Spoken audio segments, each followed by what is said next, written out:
And now, welcome to another session of Dreamtime with Danielle. That's me. I've got here my handy dandy dream journal. Oh, that is bright. It's pink. It's new.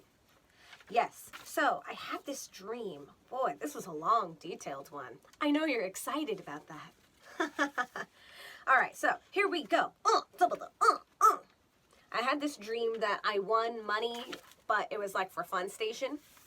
So I had to spend all of my money in the Fun Station. So I'm walking around, I've got money on a card, and I'm trying to find a way to spend this money. Hold on.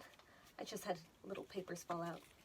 Little dolphin in a tree. This is from last time. If you missed that dream, go back. Dolphin in a tree. And there I am with the exclamation point because I am so shocked. All right. Different dream. Hold on. Don't fall. Got it.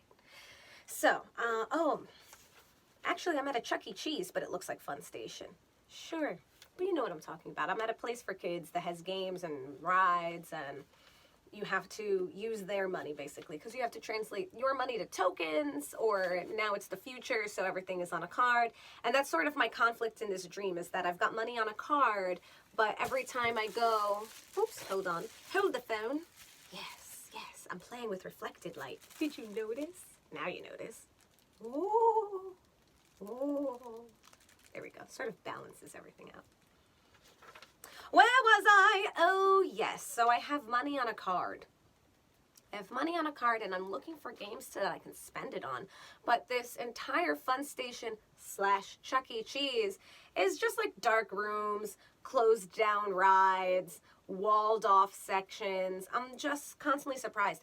And then the way to spend money is different in each room, because in some rooms you have to use the card. And then in some you have to swipe like this orange ticket, like a big peel off my name is type of ticket, and it's orange. And if you don't have that, then you can't go on the ride.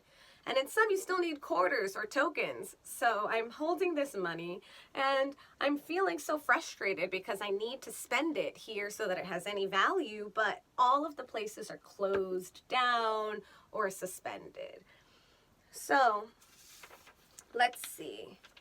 I take a ride. I finally find one ride. I ride on some pod, you know, those like slow made for kid rides. But hey, why the heck not? I've got all this money. And there's a man next to me, but no one memorable. He disappears. And then I'm walking around and I see a man I know from my childhood. And he's a bartender now because there's a bar here, because dreams. So he's a bartender. And I ask him if he recognizes me, and I tell him my parents' names.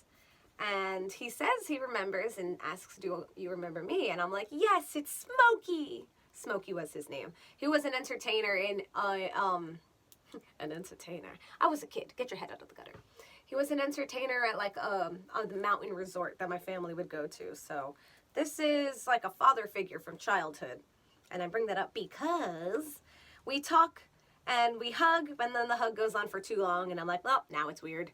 And there were bathrooms behind me, and out of nowhere, he just turns off the lights in the bathrooms that people were in, which is so weird. So I turn the lights back on, and, oh, hold on, still playing with this light. Sha-na-na-na-na-na, sha-na-na-na-na, sha-sha-sha-na-sha. That's right, we're gonna keep interrupting this dream while I figure this out. Oh, wow, look how pretty that looked against my curtain. One more time. Ooh. Celebration tonight. Ladies and gentlemen, presenting. Ooh, that spotlight. What am I playing with? I'm playing with this silver thing. What? Yeah, it arrived with all the... It arrived with one of those like dinner things that my sister embarked on. So I was like, shoot, this will be great for reflected light. That's right, the entire reason we're filming this is so I can play with reflected light. Awesome.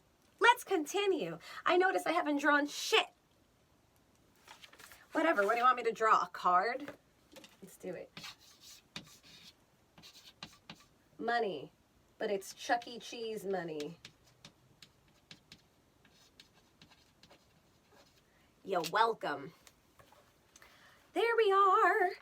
So, looking for places to spend, people in the bathroom, I turn on the lights, because I'm such a good friend. Yeah, then what happens? I walk around, oh, I somehow load up this card with more money. In fact, the total sum ends up to being $222. So repeating numbers are always significant. Also, this is a very special repeating number for me. My birthday is on a 2. So repeating 2s are sacred. That also equals 6, so we can look into the symbolism of 6. We'll come back to all of that, because this is actually kind of boring parts of the dream. I'm taking forever telling you boring parts of the dream. Okay, so I finally see an arcade and I'm like, yes, I can spend money in the arcade. Like, that part's functional. The rest of the Chuck E. Cheese is like black walls and just shut down lights, walled off games, because I'm looking for a skee ball and like the basketball games. So fun. I'm looking for fun things to do. You know what I'm saying? You know what I'm saying. All right, so I find the basketball games, and when I approach it and like go to put my money in, hold on, this part I'll draw. I'm gonna put it up here. So like this is like where the basketball, there's the basket. And then this is sort of like where the balls bounce out. Balls. So there's a few of these lined up, and right here there's a dude just sleeping.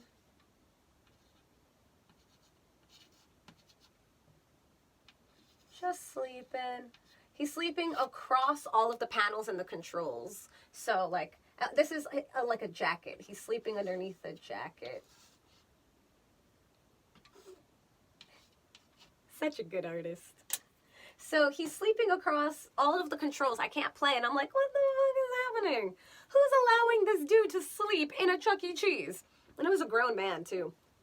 Not a kid. All right, so there's that. Then what happens?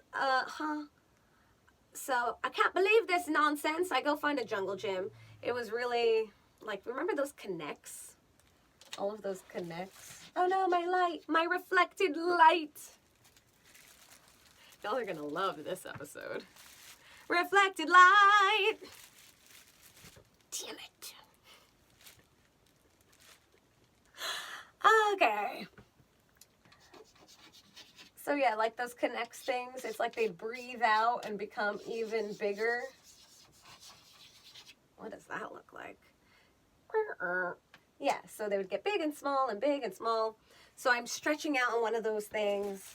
I'm playing, I'm stretching my whole body, and then the character of Red from that 70s show, if you're not familiar with that 70s show, Red is the guy who plays the dad.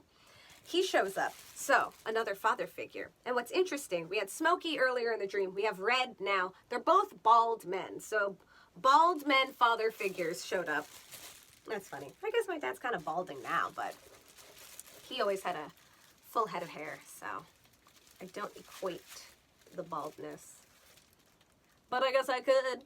I could if I wanted to. Yeah. That's a Crazy Ex-Girlfriend song. Love that show. All right. Then what happens? Oh, he and I chat, and then my dream changes. You know how sometimes dreams just change? We're going to go over this part first.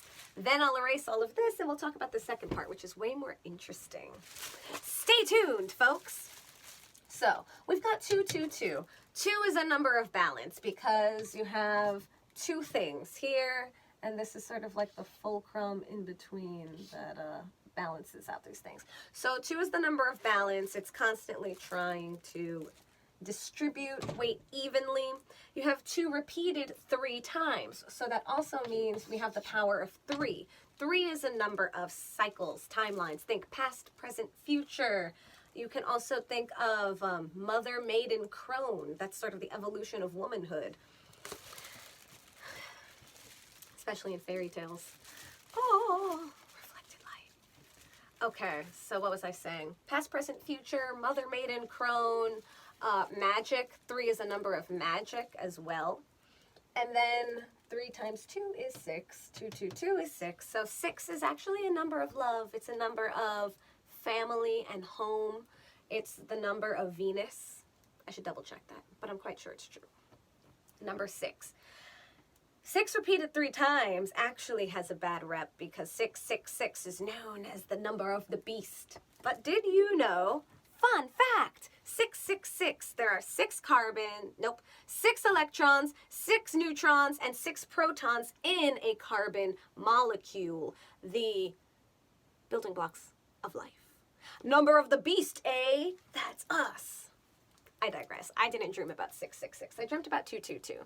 Now, in money terms, 222, I mean, this deals with our belief systems. It deals with balancing mind and body, emotions and logic. You can think of all sorts of duality. And that was in my money. And I was actually super pissed that I had put more money on to this stupid little Chuck E. Cheese card because I couldn't find games to spend it on. So I'm in this giant fun station place, but it's all closed down. So that's telling me that things that were fun in the past they're kind of done. They're over. It's not there to be fun anymore. And there was not much light as I play with the reflected light. Is this gonna drive you guys crazy? We'll find out. Oh, there we go. There was a lot of shut down games. So what used to be fun is over now, or it's just not there anymore. And even the old game that I did find had a guy sleeping on it. So it's like someone sleeping on the controls. Think about that. What am I sleeping on in my life? What controls am I sleeping on? Oh, my rice and beans magnet is making another appearance. Ah, yes, let's just move that out of sight, out of mind. Sha-na-na-na-na-na. Let's move on to the next part, which means time to erase, time to erase, time to erase. Yeah, yeah, yeah. Goodbye, sleeping man. Goodbye, basketball. Okay, so. You like my medieval times rag? Of course you do. That's right. The black and white night, also known as the salt and pepper night. So, part 2 of my dream. Part 2 of my dream takes place within the movie of The Princess Bride, which I love! Holy crap, that is my favorite movie ever. Totally not even gonna lie about it. I can quote it, but I won't. Today, anyway. I wonder if this sound is gonna drive me crazy. We'll find out! Let's see. Better, better, better. Oh, baby, what if I do that?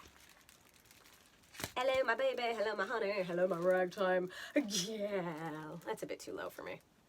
Okay, so there's a part in The Princess Bride when it takes place at the Cliffs of Insanity. These are the cliffs. So up here, I'm sort of like at the filming of this scene. This isn't me. This is some other woman. Like a woman who works on set. She's sitting here, just chilling. Hello, I'm a woman sitting on these massive cliffs of insanity. Except they're not real cliffs. I'm watching the cliffs being built. So it's super exciting because I'm watching them put rocks in the water. Those are rocks. That is water. And it's a set, so it's not real. So I'm standing over here. This me. Hello, Puppet. Hernandez here. You can always tell it's me because curly hairs. Such a good artist. So I'm watching them put rocks here. And there's actually, oh, you know who makes a reappearance again? Smokey. Oh, hold on. Too high. Can't see him. This is his bald head. Smokey. So Smokey showed up twice in my dreams. Remember, Smokey is the childhood entertainer from the mountain resort that I used to go to as a kid. Fun fact. Poconos. So, the Cliffs of Insanity are here, but I'm not in the actual movie. I'm just watching them build the set. So I'm aware that this is a story within a story. Then what happens is I start singing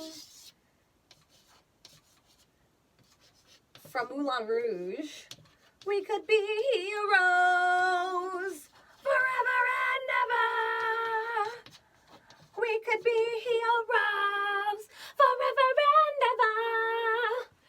I'm singing that part, and as I sing these Moulin Rouge lyrics, I begin to climb the wall, the cliffs of insanity, even though they're not the real cliffs. I'm climbing them. So I'm climbing some cliffs while I sing about the impossibility of love.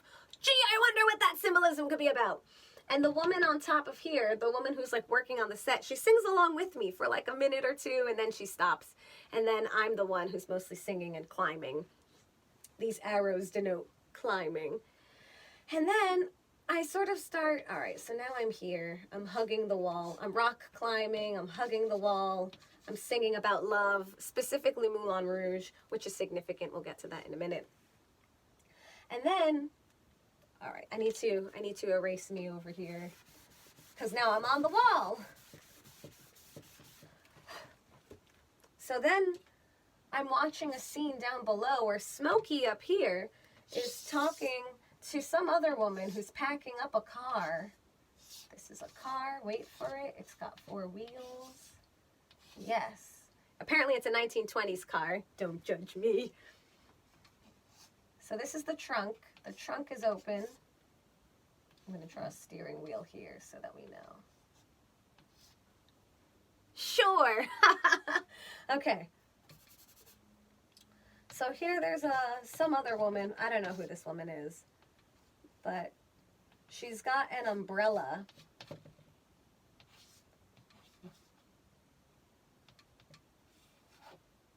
So she's holding this umbrella. Where is it? There it is. She's holding this umbrella, and it belongs to Smokey up here at the top of the cliffs. And she's packing up, and he's like, just keep the umbrella. And she's like, no, I don't need it. And out of nowhere, Danielle, me, gets all stoic, and I look at this woman, and I tell her, from the day we are born until the day we die, we depend on each other.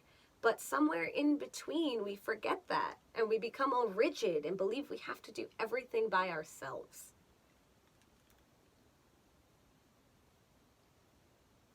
Damn. Dream Danielle dropping some wisdom.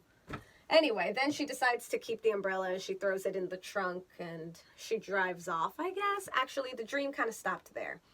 But now we have some rich symbolism to go into, to explore. The cliffs of insanity. They represent impossibility. In The Princess Bride, they're supposed to be impossible to climb, and yet it's done twice. First by the kidnappers who have stolen Buttercup, Fezzik, and Vizini, and Inigo, but Fezzik is a giant who's climbing and holding all of them. And then by the Man in Black, who is also Wesley. Pfft, spoilers if you haven't caught this movie from over 30 years ago. Shit. Anyway, in this dream, I climb the cliffs of insanity, but they're not real. So that's significant because it represents sort of a blockage that I believe in. A blockage that feels impossible, but I'm also watching it being built. Remember, these are rocks that I watched the crew throw in the water to make this look real. So it's almost like we create our own worries, we create our own troubles. I create my own impossible feats. But I start to sing about impossible love. That Moulin Rouge song, it's the Elephant Love Song medley. Go listen to it right now. Don't pretend you don't love it. We could be heroes forever and ever. We could be heroes just because I will always love you. And then she hits a really high note. Too high. Especially for not warmed up this early in the morning. Anyway, but it ends with how wonderful life is now that you're in the world. Ah, the romance! That happens early in the movie when everything is wonderful, whimsical, romantical. So, singing about impossible love, climbing the impossible cliffs of insanity, which are not real. It's a plot device. But then there comes a point where I don't climb any higher. I hug the wall. I'm hugging the rock wall. And that is when the scene transfers to the woman with the umbrella. Umbrellas represent protection. They protect us from the rain. They protect us from being soaked. Remember, water is emotion. There is no rain in this scenario, but there is water and it has rocks in it. That's symbolic because what are rocks? They are heavy, right? It's earth, things that weigh us down. So things that are sitting within our conscious or our subconscious, that is down here in the water. Not rain. But she's holding an open umbrella. And Smokey, my childhood figure, is telling her, keep it. Keep the umbrella. Keep that protection. And she's saying, no, I don't need it. I don't need this protection.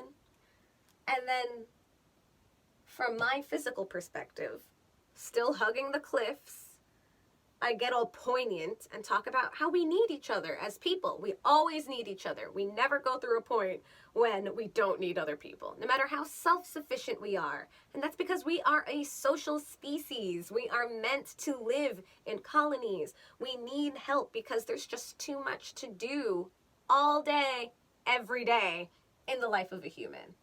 We need one another for survival. We need one another to thrive. We need one another to be happy, even though we can experience happiness on our own. But social species will always feel a need to be social. That's why there's such a loneliness pandemic in the world. We have social media, we have apps, but we are not physically in each other's space, and that makes a difference. In this circumstance, I am physically within the space of these people. And remember, we are always everything in our dreams. So that means I am the cliffs. I am my own wall. I am also the water. I'm the rocks within it. I'm Smokey and this woman. This woman doesn't ever get a name, but she has sort of like the feeling of a maid. So this is sort of like the working part of me. But the working part of me is sitting, right? It's sitting on top of this cliff. I don't know how she got up there. She didn't climb the way I'm climbing. But there she is, just sitting on top, sort of waiting for me to get to the top. And she sings along with me. So the working aspect of myself is willing to work with me, you know. There is a significance there. Then there is another woman who's packing up to leave. We don't know where she's going. We don't know why she's leaving or why she has Smokey's umbrella. But we know she decides to keep it after poignant Danielle shares poignant dream knowledge about needing each other as people. She throws everything in the trunk, so it's packed up. So there's something about travel here because there's a car. I don't actually watch the car take off, so it's a stagnancy, but there's a need to travel, a need to move on. And so it shall.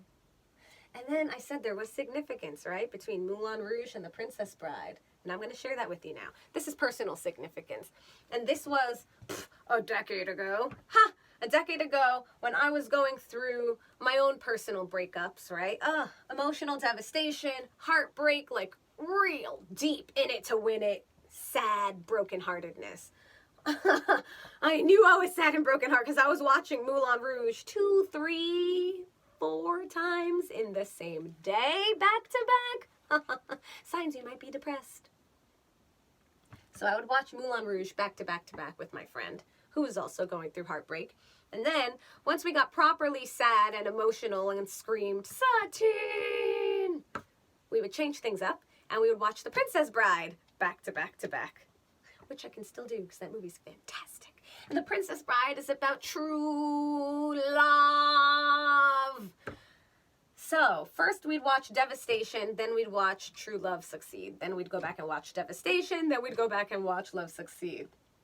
And the fact that I dreamt about these conjunct, that I'm climbing this impossibility while singing the hopeful song from the devastating movie, is significant because that is something I actually went through in my life.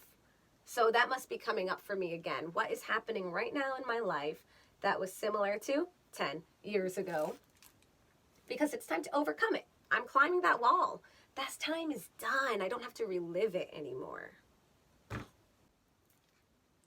Hi.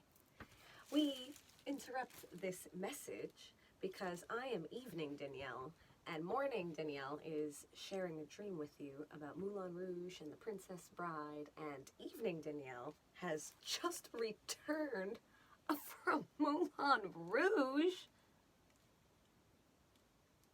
Yes, So I have some more things to discuss. Now, since Morning Danielle already filmed her discussion about the dream, I like how it's me, but I'm saying her. You're welcome. I have since had more interpretations because in the dream that we were discussing, I had discussed the cliffs of insanity and like a dude with an umbrella. You know what? We interrupt this message, but we're gonna go back to that doodle. Just a moment. Do, do, do, do, do, do, do.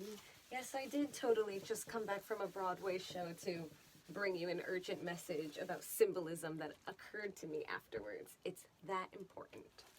So, in the dream that I was telling you, we had the cliffs of insanity, and then I had a chick sitting here. I'm a lady, woo! And then here was Bald Smokey standing here. And then, yes, I was climbing the wall. The cliffs of insanity! And I was singing, we could be heroes forever and ever. Yes, I did just go see the show. Ah!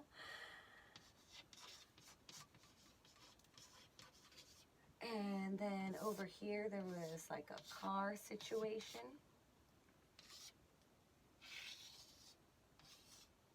Yes, here's the front window, and the trunk was open, and there was a chick down here, and she's packing, but she was holding this umbrella, and that's the entire reason. Oh, she has no head.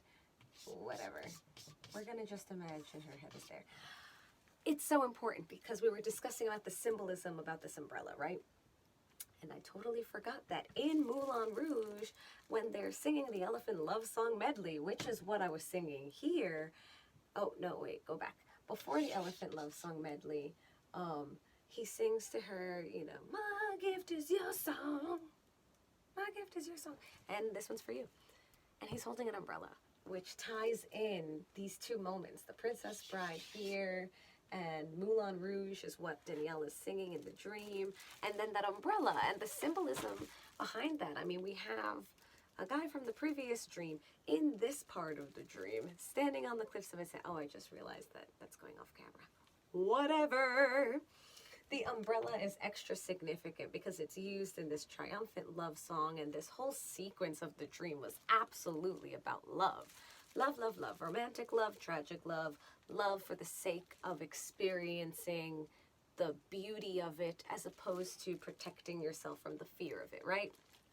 And this part is extra fascinating because, as I described, the reason these two movies were conjunct for me was because of a breakup in the past. But what's super interesting in my life currently to this day at this moment, which is February 2020, is that I just went to go see Moulin Rouge, and I'm actually currently reading The Princess Bride to my cousin. We're reading it out loud together. This dream happened last week. I'm sharing it with you now because I'm backed up on dreams, but this happened a week before it even began. So once again in my life, these two highly significant, highly connected romantic plots are coming together. And that umbrella happens in this incredible romantic sequence where love is being promised, and you know, he's trying to woo her. He's like, hey, come on, this is your song, hey. And then in this person's packing up to leave this car, but remember, it's a stationary car. And Smokey's like, keep the umbrella, keep the umbrella. So maybe the umbrella is less about protection, and it's more about that symbol of having this thing with you. Sure, it can protect you, and sure, it can be useful in other ways, because that's what love is. And everyone wants love in one way or another. So what does that look like to you? I absolutely want love. I'm not afraid or ashamed to say that. And to admit it is the first way to get it, because everyone wants love in different ways. Everyone expresses love in different ways. Everyone feels love in different ways. So this is the time to ask us, like, okay, if this umbrella is love, and right now I'm saying it is, if this umbrella is love, what does love look like to you? How do you want to receive it? How do I want to receive it? Is it more than just love is just a game? I was made for loving you, baby. Okay, you get the point. We will now return to morning Danielle as she will finish talking about this dream, and I will see you guys another time. Evening Danielle, signing off. Bye. Woo. All right, that was a lot of personal symbolism. I hope you've enjoyed this dream time with Danielle and that you are interested in sticking around.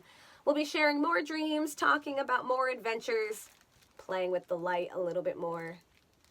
Yeah, let's see how that looks. We'll find out. And remember, if you would like me to read one of your dreams or explore the symbolism within it, email me. Information is down below. Comment in the comment section, and I will absolutely take a look at your dreams. I love dreams. I love symbolism. Remember that all the symbolism that I look at will be from my perspective. So take it with a grain of salt. It might hit home. It might not hit at all. But I like to give alternate viewpoints and to give you fresh wheels to look within. Our dreams are always speaking to us. That's why we dream in the first place. And I would love to help translate and be that voice for you. So, you guys have a lovely day, and I will see you next time. Dream time with Danielle, that's me. Bye, guys.